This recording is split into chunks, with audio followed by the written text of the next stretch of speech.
The sterile hum of the office was Oscar's symphony. For 7 years, project manager Oscar Vance had been the unsung architect of this company's triumphs. His current endeavor, codenamed Apex, wasn't just a project. It was a guaranteed slam dunk, a titan of industry in the making. Oscar had poured every ounce of his sharp intellect, his tireless dedication, into Apex. He knew its every pulse, its every potential pitfall, and he had meticulously charted a course for unparalleled success. He was, in essence, the conductor of a perfectly tuned orchestra, about to play its magnum opus. And then there was Victor. Victor, his boss, was less a manager and more a meticulously coiffed performance artist. He specialized in the language of synergy, disruption, and value propositions, all delivered with the practiced sincerity of a used car salesman hawking a lemon. Victor's insecurity was a tangible thing, a low-grade fever that permeated the executive suites, making him more likely to champion a golfing buddy than a genuine contributor. His smile was less a sign of warmth and more a tactical maneuver. The meeting was scheduled for Tuesday afternoon, precisely at 2 p.m. Oscar, armed with his detailed projections for Apex, walked into the conference room with the quiet confidence of a man who knew he was about to receive his just desserts. The promotion had been all but promised. He'd heard the whispers, seen the tentative nods from upper management. This was his moment. Victor was already there, lounging in his usual ergonomic chair like a king on his throne, flanked by a man Oscar vaguely recognized as Mark. Mark was one of Victor's oldest friends, a man whose primary professional skill seemed to be maintaining a permanent tan. Mark's resume was a patchwork of vague titles and extended, strategic sabbaticals.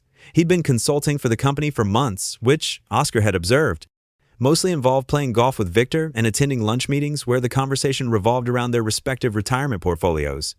"Oscar, Oscar, my man," Victor boomed, his voice a little too loud, a little too jovial. He gestured with a manicured hand towards Mark. "So glad you could make it. We've got some exciting developments to discuss."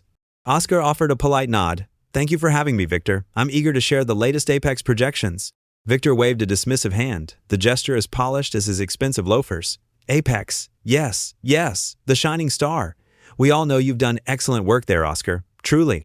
But you see, we've been thinking about the future, about leadership, about fresh perspectives." He paused, letting the pregnant silence hang in the air like cheap air freshener. Oscar felt a prickle of unease. This wasn't the conversation he'd anticipated. "We've decided to bring Mark on board in a more senior capacity," Victor continued, his gaze flicking towards Mark, who offered a weak, almost apologetic smile. "He'll be overseeing the strategic direction of our key projects, including Apex." Oscar's mind raced. Overseeing? Mark? A man who once asked him if ROI stood for really outstanding investment? "Victor," Oscar began, his voice measured, trying to keep the disbelief from creeping in. "With all due respect, Mark's experience in large-scale project management is limited. Apex requires deep operational knowledge, a nuanced understanding of our market. I've spent the last 2 years building that understanding. I've exceeded every KPI, every deadline." He gestured towards his tablet, which he'd placed on the table. "My performance reports are quite comprehensive." Victor cut him off, a flash of annoyance in his eyes, quickly masked by that familiar, practiced sincerity. "Oscar, Oscar, we appreciate your dedication, truly. But sometimes, it's not just about hitting the numbers. It's about vision, about leadership that can inspire. Mark has that certain je ne sais quoi." Je ne sais quoi? Oscar thought, a wave of bitter amusement washing over him. It translated to, "I don't know what," which perfectly described Mark's qualifications. "Victor!" Oscar tried again, his voice hardening slightly. "Are you telling me Mark is being promoted to lead Apex? Over me?"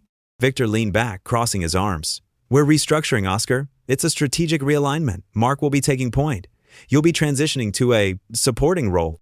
We'll figure out the exact title later. Think of it as a valuable learning opportunity." A learning opportunity. The words tasted like ash. Oscar looked at Mark, who was now fiddling with his tie, his eyes avoiding Oscar's. This wasn't a strategic realignment. It was a coronation. Victor's coronation of his golf buddy, built on the back of Oscar's sweat and sacrifice. Oscar took a deep breath. He could feel the blood pounding in his ears, a frantic drumbeat against the sterile calm of the conference room. He could unleash the anger, the righteous fury that was bubbling within him. But years of navigating corporate politics, of observing the subtle art of the power play, had taught him a different lesson. Anger was a blunt instrument. It rarely won battles. It usually just made a mess. "I understand," Oscar said, his voice unnervingly calm. He picked up his tablet, the weight of it suddenly immense. "Thank you for your time, Victor. Mark." He nodded curtly and walked out, leaving Victor and Mark to their carefully orchestrated deception. The walk back to his desk felt longer than usual. The air, once filled with the comforting hum of productivity, now felt thick with betrayal. He passed colleagues, their faces etched with the usual mid-afternoon fatigue, none of them aware of the seismic shift that had just occurred in Oscar's world. He sat down at his desk, the polished surface reflecting his own stoic expression. He pulled up his performance reports, not just the Apex report, but all of them. 7 years of meticulous documentation, exceeded goals, surpassed expectations, consistently delivered. Each page was a testament to his competence, his value. He cross-referenced them with his personal notes, the ones that meticulously detailed every project, every milestone, every success, no matter how small. He had a digital folder, carefully encrypted, labeled simply Leverage. He opened a subfolder within Leverage. It was labeled Client Relations. Inside were years of correspondence, meeting notes, even a few deeply personal anecdotes with the CEO of Sterling Corp., the company's largest and most lucrative client. Their relationship wasn't just professional, it was built on mutual respect, on Oscar's consistent reliability, and Sterling's deep satisfaction with Oscar's work. He'd even helped Sterling navigate a particularly complex regulatory hurdle a few years back, a favor that had cemented their bond far beyond any contract. Sterling's CEO, Sarah Chin, trusted Oscar implicitly. He knew the depth of her loyalty, a loyalty forged not in boardrooms, but in late-night calls and meticulous problem-solving. He then opened another folder, HR Communications. He scrolled through emails, searching for specific exchanges with Brenda, the head of HR. Brenda, always the picture of calm, had a reputation for soothing disgruntled employees with vague promises and carefully worded platitudes. He found it, an email from 6 months ago, after a similar perceived slight when a less experienced colleague was given a leadership role on a smaller project. Oscar had expressed his concerns. Brenda's response had been classic HR. Oscar, thank you for your thoughtful feedback. We understand your dedication, and please know that your contributions are highly valued. Patience is a virtue, and your time will come. We are committed to fostering a strong career path for all our dedicated employees. Oscar snorted softly. My time will come. It was the corporate equivalent of being told to wait for a lottery win. He continued to scroll, his fingers flying across the keyboard. He found the official notification of his termination, dated today, barely an hour after the meeting with Victor. The reason cited was unprofessional conduct during his confrontation with Victor. Unprofessional. Because he dared to question a flawed decision? Because he pointed out the glaring lack of qualifications of Victor's friend? The irony was thicker than the stale coffee in the break room. He saved all the relevant documents to an encrypted USB drive he kept in his car. He meticulously deleted all traces from his work computer, leaving behind only the standard, uninspiring project management dashboards. He logged out, his movements precise, almost robotic. He didn't feel anger now, not the raw, burning kind. He felt something colder, more potent, a sharp, clear sense of purpose. As he walked out of the office building, the evening sun casting long shadows across the manicured lawn, he didn't feel defeated. He felt prepared. Victor had made his move, a bold, arrogant play, but Victor didn't know Oscar's game. He didn't know about the years of quiet diligence, the meticulously crafted reports, or the invaluable personal connections forged in the crucible of genuine partnership. Victor had focused on titles and appearances. Oscar had focused on substance and leverage. He got into his car, the familiar scent of leather and ambition filling the small space. He didn't drive straight home. He pulled into a quiet park overlooking the city, the twinkling lights a stark contrast to the gray cubicles he'd just left. He took out the USB drive, its smooth surface cool against his palm. He knew what he had to do. This wasn't about getting even anymore. It was about course correction. It was about showing them the true cost of overlooking competence, the true power of the quiet foundations they had so carelessly dismissed. The symphony might have been interrupted, but the conductor was just about to start a brand new, much more powerful movement. And Victor, blinded by his own ego, had no idea what was about to hit him. The next few days were a masterclass in calculated silence. Oscar didn't engage. He didn't call Victor, didn't lash out on social media. He simply vanished from the corporate landscape, leaving behind a void that, for a while, went largely unnoticed. He spent his time meticulously organizing the contents of his USB drive. Every email, every performance review, every client interaction meticulously cataloged and cross-referenced. He created a digital tapestry of his irreplaceable value, a testament to his years of quiet dedication. He even unearthed old project proposals, back when Victor was still a mid-level manager, where Oscar's insights had been instrumental in securing key contracts that had laid the foundation for Victor's own ascent. He meticulously documented not just his successes, but the specific instances where his input, ignored at the time, had later proven critical.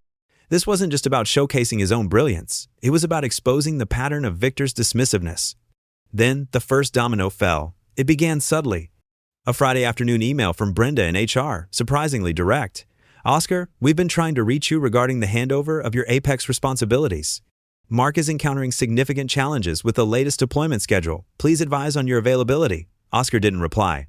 He let Brenda stew in her own frustration, a small ripple of unease spreading through the executive suites. He knew Brenda's carefully crafted platitudes masked a growing desperation. The following Monday, the ripples intensified. A frantic text from a former colleague, Sarah from finance. "Oscar, are you okay? The Sterling Corp account is in meltdown." They're demanding answers about the Q3 projections. Victor is in a total panic. He's asking for you. Oscar let that message sit, unanswered. Sterling Corp, the bedrock of their profitability. Sarah Chen, their CEO, was notoriously loyal, and Oscar had cultivated that loyalty with years of meticulous work and honest communication. Victor had no idea how deep those roots went, how Sterling Corp saw Oscar not as an employee, but as a trusted partner, an extension of their own operations. By Tuesday, the panic was palpable. A company-wide email from Victor, thinly veiled as a team update, spoke of unforeseen operational challenges and the need for renewed focus and collaboration. Oscar recognized the thinly veiled desperation. He could almost hear Victor's polished voice cracking under the pressure. The Apex project, once a guaranteed win, was now sputtering. Mark, bless his tanned hide, was clearly out of his depth, stumbling over technical details he barely understood. The projections Oscar had painstakingly crafted were already proving to be wildly inaccurate under Mark's amateurish management, and the client, Sterling Corp, was starting to notice. Oscar, meanwhile, was sipping coffee in a quiet cafe, watching the city wake up. He was building his own future, meticulously, brick by brick. He had spent the last week drafting a formal complaint, not to HR, but to the board of directors and the relevant regulatory body. It wasn't an angry tirade, it was a dispassionate, data-driven exposé of managerial incompetence, a detailed account of Victor's favoritism and Mark's utter lack of qualifications. He included irrefutable evidence, performance metrics, project timelines, and most importantly, the projected financial fallout if Sterling Corp were to reconsider their partnership, a threat he knew Sarah Chen would take very seriously. He'd also crafted a single, carefully worded email addressed to Sarah Chen at Sterling Corp. It was brief, professional, and utterly devastating to Victor's position. He didn't threaten. He didn't demand. He simply outlined the current state of affairs at his former company, highlighting the significant shift in project leadership and expressing his personal concern over the potential impact on their long-standing collaboration. He attached a redacted version of his Apex performance reports, showcasing his unwavering track record of success and the meticulous detail that had always assured Sterling of their investment safety. On Wednesday morning, Oscar hit send. The email to Sarah Chen went out at precisely 9 a.m. He then forwarded his formal complaint, with all supporting documentation attached, to the company's board of directors and the Securities and Exchange Commission.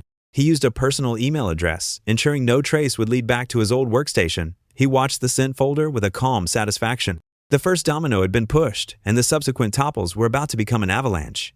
He knew Victor and his cronies would eventually realize the scale of their problem. They'd see the panicked emails, the missed deadlines, the looming threat to their most lucrative client. They'd grasp that Oscar's absence was more than just a personnel change. It was the removal of a critical structural beam, but they wouldn't understand the depth of his preparedness. They wouldn't understand that he hadn't just walked away. He had strategically dismantled the foundations of their success from the inside out.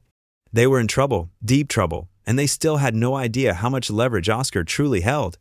The ensuing days were a symphony of corporate chaos, played out in frantic emails and hushed conference calls that Oscar could only imagine. He heard snippets from former colleagues, quick, nervous texts about unprecedented client issues and urgent board meetings. Victor, once the picture of smug authority, was now a man perpetually on the verge of a nervous breakdown. Mark, predictably, had vanished, likely having realized he was the sacrificial lamb in Victor's increasingly desperate gambit. He probably went back to his tanning salon, leaving the mess for Victor to clean up. Oscar, meanwhile, was ensconced in his new, albeit temporary office, a quiet corner of a co-working space. His former colleagues were in a panic, scrambling to appease Sterling Corp, which had, predictably, taken Oscar's concerns to heart. Sarah Chen, it turned out, was not a CEO who tolerated disruption to her established, high-performing partnerships. Her loyalty to Oscar, forged over years of consistent delivery and mutual respect, was absolute. She had immediately escalated the situation, demanding a direct conversation with senior leadership about the sudden and inexplicable change in project leadership. The company's response was a flurry of damage control. Victor, stripped of his carefully constructed facade, was now fumbling through explanations that sounded increasingly hollow. The board, alerted by Oscar's meticulously compiled evidence and facing the very real prospect of losing Sterling Corp's multi-million-dollar account, was furious. Their initial reaction, gleaned from overheard conversations and leaked internal memos, was a mix of disbelief and escalating panic. How could a single employee, dismissed with contempt, wield such power? They had underestimated Oscar, not just his competence, but his foresight. They'd been so busy polishing their own resumes that they'd forgotten about the bedrock beneath them. The final blow, the one that truly tipped the scales, came not from Oscar, but from Sterling Corp itself. Sarah Chin, after her initial concerns were met with vague assurances and the typical corporate double talk, made a decisive move.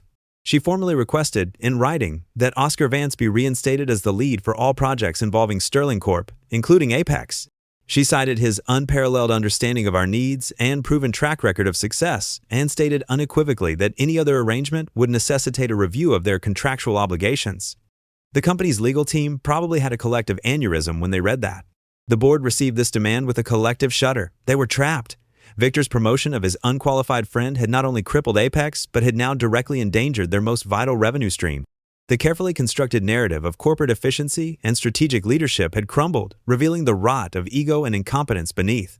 They understood, with sickening clarity, that Oscar was no longer just a disgruntled former employee. He was a catastrophic risk. They were in a corner, their backs against the wall, and the only way out was through the very man they had so callously discarded. The endgame had begun, and Oscar held all the pieces. The desperation within the company became a tangible entity. Oscar received a call, not from Victor, but from the chairman of the board himself, a man he'd only ever seen in annual reports. The chairman's voice, usually measured and authoritative, was strained, tinged with a fear Oscar hadn't heard before. "Mr. Vance," he began, his tone a stark departure from the usual corporate formality. "We are in a challenging situation. Sterling Corp has made a rather firm request. They are unwilling to proceed with Apex or any significant project without your direct oversight."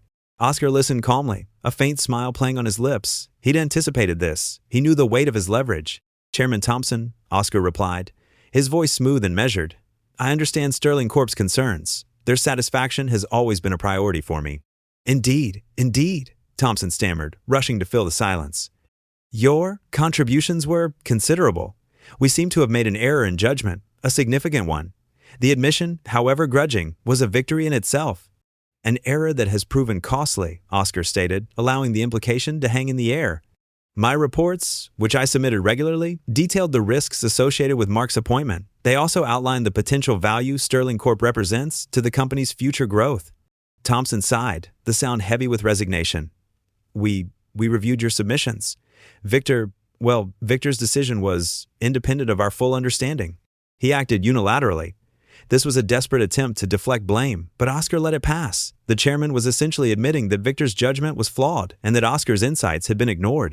The wheels of bureaucracy were grinding, but this time they were grinding Victor into dust. "So, what can be done, Mr. Vance?" Thompson asked, the desperation palpable. "Sterling Corp is insistent. They've threatened to walk if you're not back at the helm. And frankly, without Sterling, our projections, they're catastrophic. We're looking at significant layoffs, potential bankruptcy. Victor has been relieved of his duties." Oscar leaned back in his chair, the co-working space feeling less temporary and more like a strategic command center. "There are options, Chairman," he said, his voice steady. "Two options, in fact." He paused, allowing the gravity of the situation to sink in. The power dynamic had irrevocably shifted. Victor's arrogance had gifted Oscar a throne. "Option A," Oscar continued, "is a simple resolution. My reinstatement as senior project director for all major client accounts, including Apex. A substantial salary increase, reflecting my demonstrated value and the risks I've mitigated. And Victor's immediate resignation, effective immediately, to be announced publicly as a mutual separation. This would allow the company to stabilize, regain Sterling's confidence, and begin rebuilding trust." He let the silence stretch, allowing the chairman to digest the first proposition. Then he delivered the second, the ultimate contingency. "Option B," Oscar said, his voice dropping slightly, "is less amicable. Sterling Corp, as you know, has been exploring diversifying its portfolio. With my expertise and my intimate knowledge of their future needs, I could facilitate a seamless transition to a competitor who would undoubtedly value my contributions and the significant revenue stream I represent. Combined with the formal complaint I've lodged with the SEC regarding mismanagement and the potential financial implications of Apex's failure, the consequences for this company could be severe. Think regulatory fines, shareholder lawsuits, and a complete erosion of market confidence." The chairman was silent for a long moment. The implied threat, coupled with the very real consequences of Oscar's filed complaint, was a potent combination. He knew Victor was already out. The question was whether he could salvage the company from the brink of collapse. The smell of panic was now thicker than the stale office coffee. We understand, Mr. Vance," Thompson finally said, his voice barely a whisper. "Option A It's the only viable path. We will, of course, meet all your terms. Just please make this disappear. And Victor? Yes, Victor is gone. We'll handle the announcement. Oscar nodded, though Thompson couldn't see him. Excellent, Chairman. I'll await confirmation of the terms and Victor's official departure. I'll be in touch regarding the transition plan. I believe my reinstatement should be effective Monday morning. The call ended. Oscar closed his laptop. He hadn't gloated. He hadn't reveled in the panic. He simply felt a profound sense of closure. Victor's public disgrace was assured, his career in tatters. The company, humbled and exposed, would now have to rebuild its reputation on a foundation of truth, with Oscar Vance at its helm, not as an employee seeking a promotion, but as the indispensable architect of their future. The following Monday, Oscar returned to the office, not to his old cubicle, but to a spacious corner office overlooking the city. His nameplate read, Oscar Vance, Senior Vice President of Client Relations and Strategic Development. The announcement of Victor's termination and Mark's reassignment to a remote consulting role in an unspecified capacity was made public, along with the news of Oscar's promotion and a significant bonus. Sterling Corp CEO, Sarah Chen, issued a public statement praising the company's swift and decisive action in reinstating Oscar, ensuring the continued success of their partnership. The press release was a masterclass in corporate diplomacy, subtly highlighting Oscar's crucial role and the company's commitment to valuing talent. The company was far from healed, but it had been given a second chance, a chance to learn from its hubris. Oscar, now in a position of true authority, began the arduous task of rebuilding trust, both internally and externally. He ensured that competence, not cronyism, was the new mantra. The Apex project, under his renewed leadership, quickly regained its momentum, its projections once again a beacon of success. His first action was to personally call Mark, not to gloat, but to offer him a role in a specialized research unit focused on developing innovative tanning technology, a field where Mark's true expertise lay. Mark declined, citing a sudden urge to pursue independent ventures. If watching corporate hubris crumble under the weight of its own arrogance and meticulous planning appeals to your sense of justice, consider liking this video and subscribing for more stories of accountability served cold. Victor, meanwhile, was last seen attempting to leverage his extensive network for a position at a startup that specialized in artisanal cat food. The board, eager to distance themselves from his disastrous tenure, made sure his departure was anything but quiet. His name was conspicuously absent from all future press releases, and his severance package was contingent on his complete and utter silence. The man who had once wielded perceived power with such impunity was now just another cautionary tale, a footnote in Oscar's rise.